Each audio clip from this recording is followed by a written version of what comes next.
Good evening, ladies and gentlemen, and welcome to another edition of What's Happening.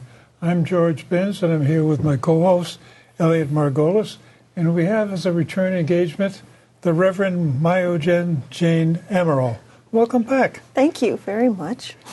As it turns out, your celebrity has increased significantly since the last visit. I even have a name change. You made the front page of the Boston Globe. Was it on the front page of the Metro section? Well, the Saturday section, whatever it was. I actually didn't see it. I only saw it online. Yeah. Yeah. And you're talking about some sort of relationship with this is ECCO. Yes, ECHO. ECHO. And the article was about a little confusing to me because I wasn't sure whether they were saying that your work with the migrants is something that you personally do, or it's something that is an extension of the Zen Center that you run here in Beverly. Yeah. So how does it fit in? Oh, George, that's great. That's a great question. Thank you. You got a great answer?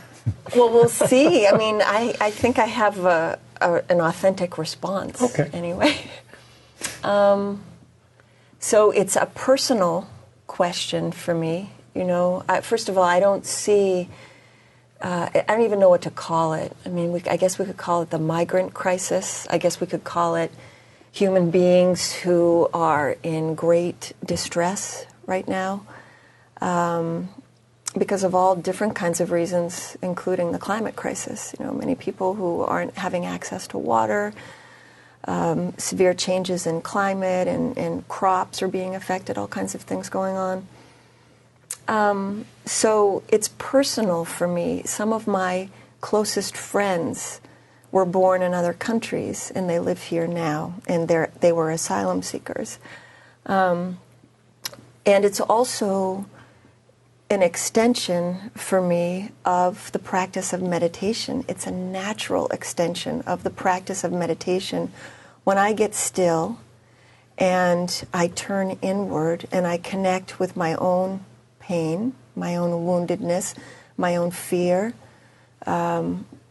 it's natural that eventually, and it's not a process that happens here, that it naturally eventually extends, kind of radiates out into generalized suffering, not just my own suffering. And then it just so happens that on the North Shore and in the Boston area, there are some wonderful organizations, some groups of people, including ECHO, who want to be of help, who want to respond to what I think is one of the great crises of our times, the immigration crisis. And ECHO is one of those organizations. So that stands for Essex County Community Organization, and that's kind of it's a county-wide expression of the Beverly Multi-Faith Coalition, which is multi-faith clergy and faith leaders engaging around justice work. Now, some people think that that's political. As a priest, I do not think it's about politics. For me, this is about ethics. Yeah. Well, you made a comment in the, or at least they quoted you in the article, that you're not out there to help. You had this other phrase of, you work in solidarity with them. Yes. What do you mean by that? So, helping, in the Buddhist tradition, there's a teaching called emptiness, and that's been very confusing for a lot of people. Emptiness does not mean nothingness. It actually means everythingness. Emptiness means everybody is impacted by and impacting everyone and everything at all times. It's kind of daunting to think about. It's the truth of interconnectedness, of how we all impact and are impacted by each other. So when we talk about helping, sometimes that can be separating. I could say, like, so George, you just had surgery, and it could be, oh, poor George, he's just a victim of the aging process. Oh, George, I feel so bad for you. Oh, it must be terrible to have an aging body. How does that feel? There's no future in being old. I learned that a long time ago. The only thing is, though, it beats the alternative. Yes. Yes. Yeah. Well, so there's, and I'm having my own health issues right now. I like to be strong. I like to be healthy. I don't want to be reminded of, old age, sickness, and death all the time. And so there's an opportunity when someone is in pain to be with them, kind of in a way that's not like othering. Oh, like, you poor thing, you had the surgery. I didn't have surgery. Hey, I'm over here good, Yeah. So it's the difference between, oh, you poor thing, you're a victim, let me help you, down here, and I'm up here, all healthy and intact, surgery-free. I can stretch my arm this far, Yeah. The difference between that and just being in solidarity, because, the truth is, I actually, have pain in my arm today. I have this thing going on with my neck. I could be, I'm going in for an MRI on Monday. I mean, I could be having surgery in a few weeks' time. I don't know. Yeah. So there's a spirit here of in it together, the solidarity of not so much helping someone as understanding that we're already in it together and that helping can be mutual.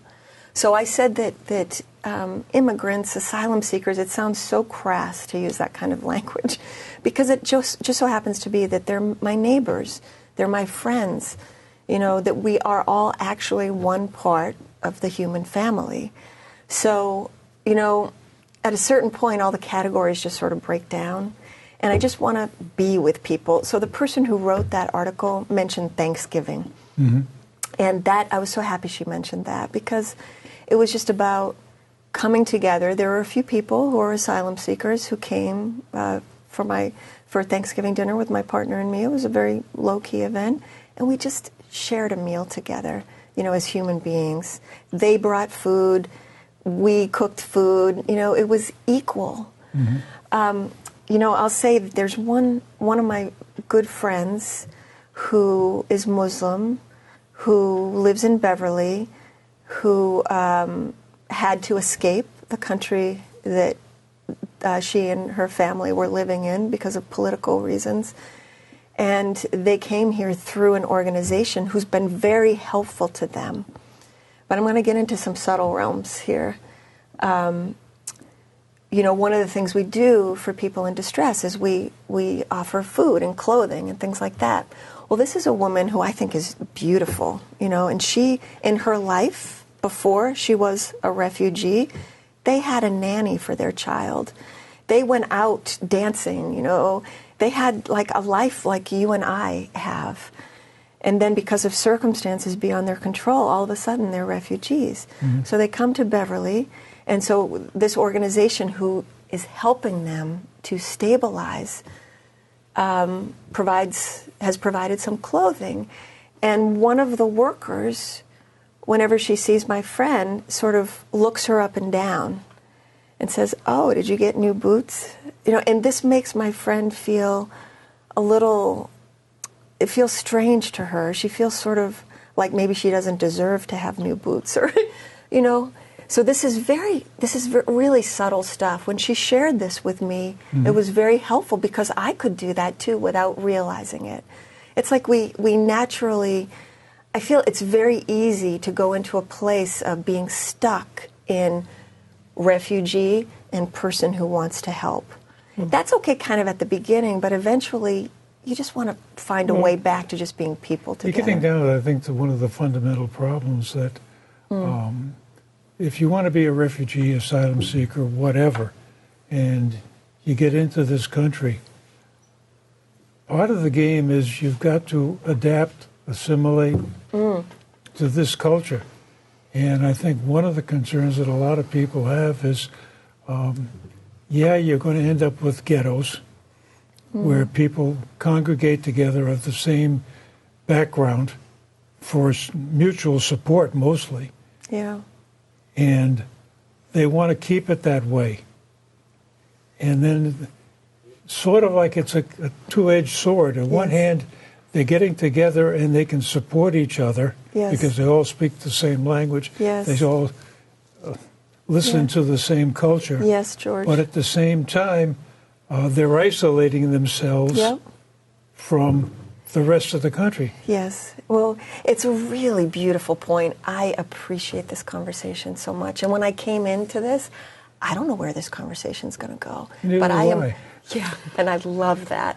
But I will tell you, I'm committed to this relationship with both of you. This is round 2 now that we're doing interviews together.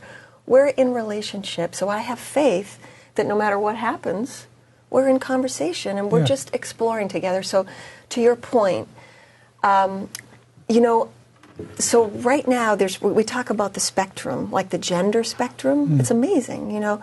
It's really getting loosened up. There's no longer just male and female.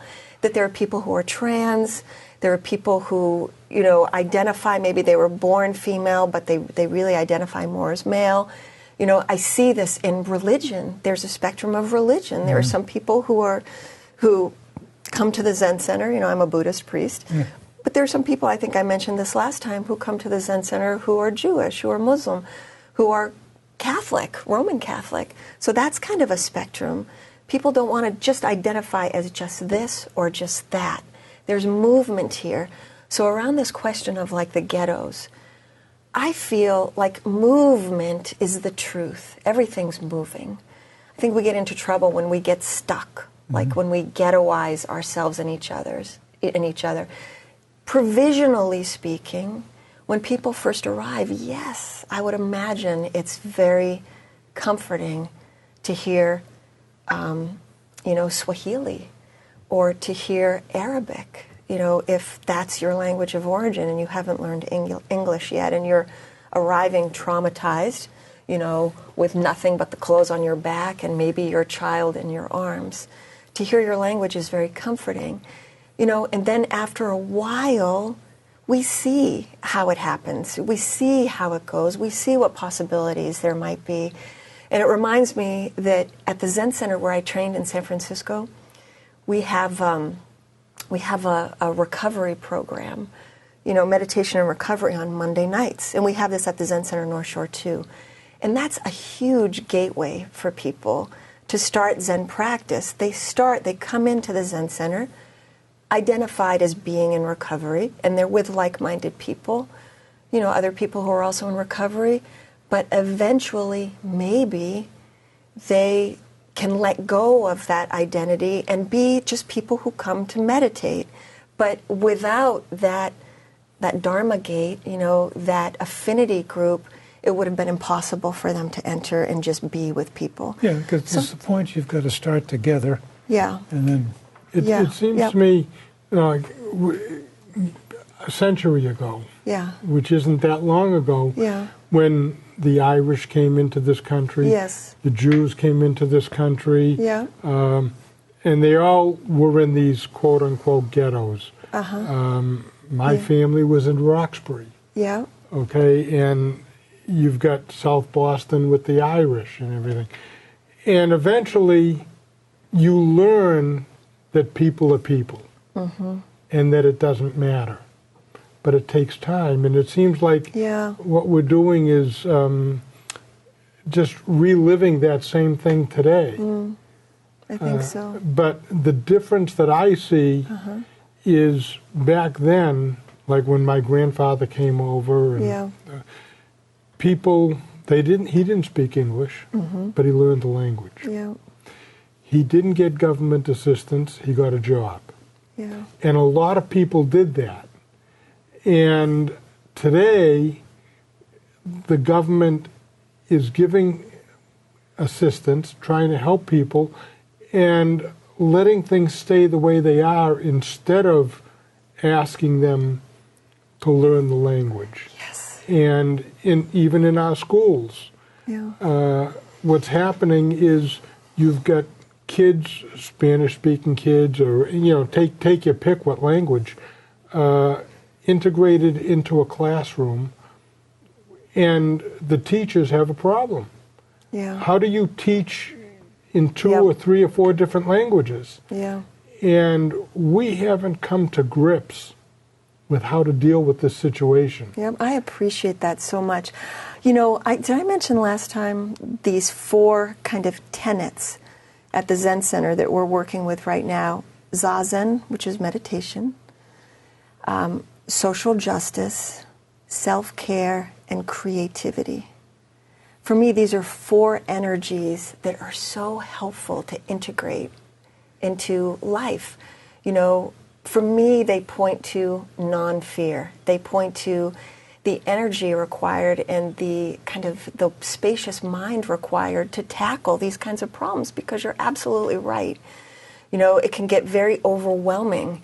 And part of this, I think the underpinning of those 4 things is kind of a mind of faith, a mind of trust. You know, there's a way in which, and I'm not a politician, and I'm not coming here tonight to share with you my experience working with asylum seekers as a politician, as a person who makes policy. I'm not interested in that at all.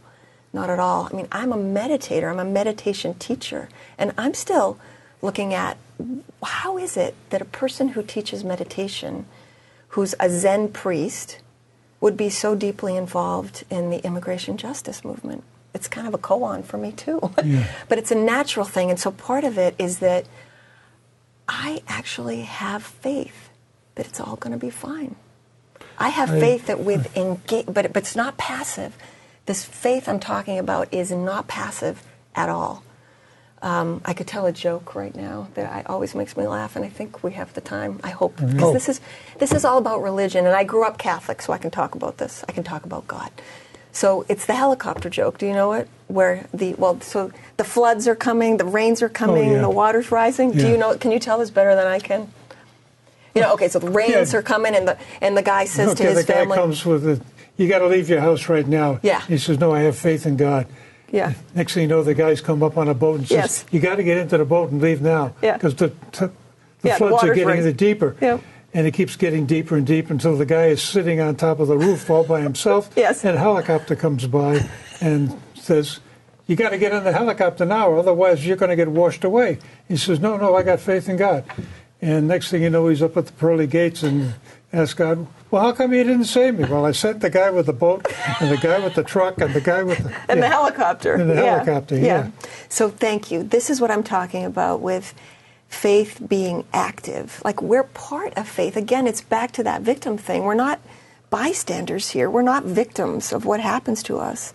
Well, you know, I look at, in business, I see a reasonable amount of discrimination, particularly against women. Okay? There's a lot of people in my position who would walk into a store and say, you know, somebody, I need to talk to the owner. And when the owner is a woman, they like step back. They're not used to that. Yes.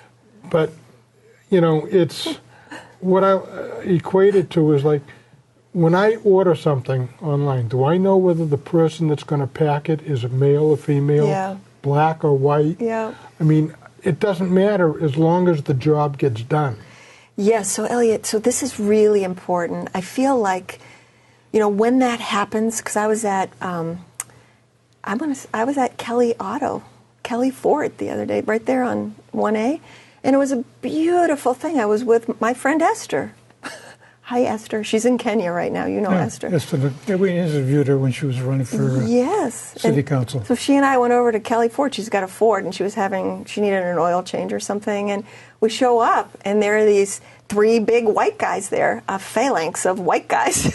We walk in, and, you know, she's Esther, and with her accent, and they're kind of looking at her like, you know, they're trying to be with her, trying to understand, but, you know, I was there to support Esther, and I could see their stretching, you know, it's like getting out of your comfort zone. Yeah. So what is racism? I'm really interested in this. Is it laziness? Is it ignorance? Is it blind spots? Do we need to just keep encouraged to be having contact with each other? Like, I see myself as a bridge person, like between Esther and the Kelly Ford guys, until they can be off on their own relationship and enjoy each other. When I had a retail store in a previous life, I used to teach my employees, because I was in Gloucester, and there was a lot of fishermen that would come in after 4 or 5 days out at sea. They were pretty ripe. Okay? But they would go, they'd give their fish, get paid cash, come into the store. I used to tell my employees, I don't care what people look like. Yeah. I don't care what people smell like. Yeah. Bottom line is, they are the reason you have a job. Yeah. It doesn't matter who they are. Yeah. Yeah, so, for me, all of this is about find the connection, because it exists. It totally exists. We can find the difference so easily, but find the connection. And so one thing I wanted to come back to, like to your point about back then, the Irish coming and the Jews coming and the Portuguese, those are my people coming. So, wow, it's interesting. It's very interesting. And finish that with? Well, it's, okay, so what I want to say is on the Beverly Multi-Faith Coalition, Yeah. I'm the one Buddhist, and there are Christians, there's a rabbi, there's a Quaker. I feel pretty kind of different. And, maybe the rabbi feels different, and everybody feels different in their own way, but I'm really aware of, and we've talked about this. Do you remember back then there was the difference between the salad bowl and the soup pot or the salad bowl? Do you remember this? And was it anthropology about, is it assimilation? Yes, that's what it is. Yeah, the melting pot versus the salad bowl. Yeah, I was thinking about my turkey soup today. That had nice chunks of carrots and celery, and it had difference. You could see the difference. It wasn't just all mush. And I think this is really important in the multi-faith work we're doing, is that we honor and value our difference. And that, for me, is the difference between calling it multi-faith or interfaith. That interfaith, for me, is kind of like mush. I don't want us to all agree on everything. I want us to be brave and enjoy our differences, and that does take a certain amount of courage. To get to your question about racism, that really bugs me, because in the species Homo sapiens, there are no races. We're all the same. Jefferson has proved that about half a dozen times, that the color of the skin is not an impediment to breeding. But you get down to the question of, okay, you're different from me. When do I get to the point of saying that your difference is not threatening anymore? Yes, exactly, George. So that gets down to the thing is, people get used to, it's me against my brother. It's me and my brother against my cousins. It's me and my cousins and brother against the rest of the tribe. And it's our tribe against their tribe. Right. Everything is a threat. Perceived threat, maybe real, maybe not. And I think this is where the difference comes in, is how do you get to the point of saying that just because he's sky blue pink with purple polka dots doesn't mean he's a threat? Okay, so back to my being a Buddhist and a meditator, a meditation teacher. For me, I'm wondering if this might be the difference between the mind of abundance, which is the mind of trust, that it's all going to be fine with our active engagement, this mind of faith, or the mind that believes that resources are scarce and we're all in competition for them. So it's the difference, you could say, between fear and connection or love. And, I will say, which I would also say is solidarity. It feels so much better to be in solidarity than it does to feel afraid. The problem that I see is that being human, I don't see that you can ever really eliminate sexism or racism, because there's always going to be somebody that, because we're human, thinks different, and because they think different, you're not as good as I am, so to speak, And I'm not sure you can change that because of the fact that we are human. And what you do helps to change it with a lot of people. With a lot of work, like forever, because it's a practice, and that's why we call it a practice. So, so we talk about the 3 poisons in Buddhism. It's a teaching. The 3 poisons are greed, hate, and delusion. And one of my teachers understood that just as a fish swims in the water and a bird flies in the sky, we humans course in greed, hate, and delusion. None of us is immune to that. We all experience all three of those to some degree. It's kind of natural, but what's important is what we do with that. You know, how do we meet our greed when it arises? How do we meet our ignorance and our hate when it arises? So I agree with you. I do feel that these isms are kind of with us, and I also think that they're practices, you know, so it's not all bad, but it's work and it's effort. So then from there, I feel like my job is, what can I do to encourage people to take up these practices of working with our greed, our hate, and our delusion when they arise? Well, I think one of the problems you get into is there's a phrase about to prejudge a situation. Mm-hmm. Anytime you go into something a little different, that's a little bit out of your comfort zone, you make a judgment as to what I think is going to happen. How do I get ready for this? How do I react to it? Yes, like tonight, this interview. Yeah. So, but you know, to me, but then it gets to the point of, when does prejudgment become prejudice? Yeah, when is it like habitual? Yeah, become or it's systemic. Not really thought through. It's just reaction. Habit energy. Yes. Yep. It's something that, well, from what was the song? South Pacific. You got to be taught. You remember? I don't know if you remember that song. How's it go? Sing it. We'll join in.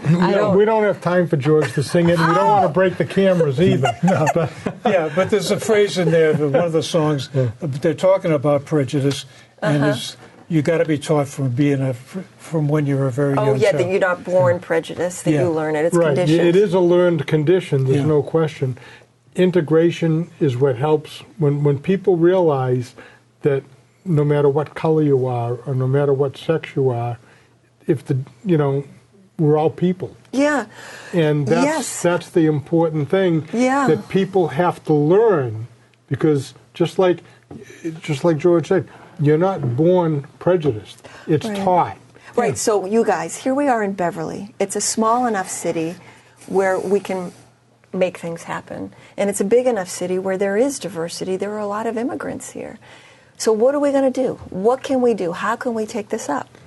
And that is a great question, and we're going to leave everybody with that question. because for the next installment? Yeah, for the next installment, because time just flies by. You just signed up.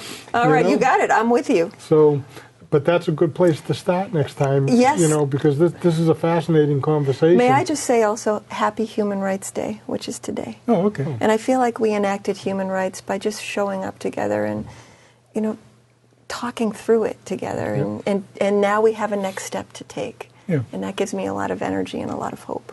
Thank you. And Merry Christmas to everybody. Happy Hanukkah. Merry Happy Christmas. Kwanzaa. Happy solstice. Take your pick, Happy Buddha's Enlightenment. There you go. I don't know that one, but I'm willing to learn. Thank you for watching, and wait for the next installment.